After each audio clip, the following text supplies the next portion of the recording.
एक पुराने कस्बे के बाहर एक टूटी फूटी हवेली थी जो एक रहस्य में लिपटी हुई प्रतीत होती थी। कहते थे कि वह हवेली शमशान घाट के पास बनी थी और वहां कोई इंसान रह ही नहीं सकता।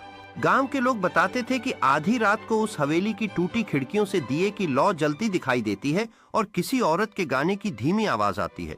एक बार शहर से आए एक नौजवान ने गांव वालों की बात को झूठ समझा। उसने कहा, मैं आज रात हवेली में रुकूंगा और देखूंगा वहां कौन है। रात को वह टॉर्च और चादर लेकर हवेली में गया।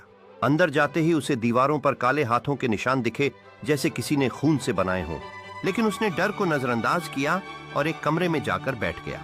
घड़ी ने जैसे ही 12 बजाए, अचानक पूरे हवेली के दरवाजे अपने आप धड़ाम धड़ाम बंद होने लगे।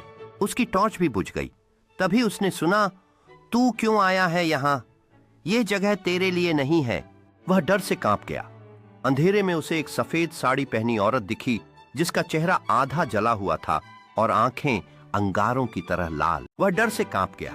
अंधेरे में उसे एक सफेद साड़ी पहनी औरत दिखी जिसका चेहरा आधा जला हुआ था और आंखें अंगारों की तरह लाल। वह औरत उसके पास आते हुए बोली, मुझे भी इसी हवेली में जला दिया गया था। अब जो भी आता है उसे मैं अपने साथ ले जाती हूँ। नौजवान ने चीखते हुए भागने की कोशिश की, लेकिन उसके पीछे दरवाजा अपने आप बंद हो गया। गांव वालों ने अगले दिन देखा कि हवेली के अंदर उसकी जूती और राख पड़ी थी, मगर वह कभी वापस नहीं मिला। आज भी लोग कहते हैं जो भी हवेली में आधी रात जाता है वो वापस कभी नहीं आता।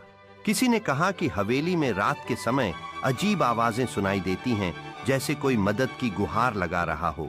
कुछ साहसी लोगों ने रात में हवेली में जाने की योजना बनाई, यह सोचकर कि शायद वे उस आत्मा का सामना कर सकें। जैसे ही वे अंदर गए, एक ठंडी हवा ने उन्हें घेर लिया और दरवाजे अपने आप बंद हो गए।